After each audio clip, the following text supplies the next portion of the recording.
సుకుమారుడా నీ చరితము నేనెంత వివరింతును.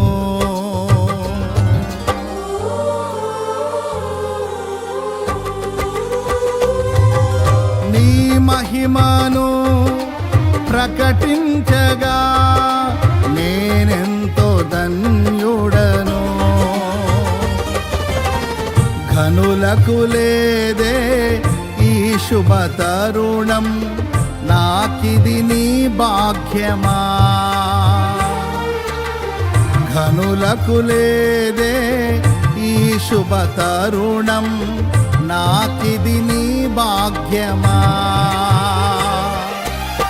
జీవితమంతా నీకర్పించి నీ రుణమునే తీర్చనా. జీవితమంతా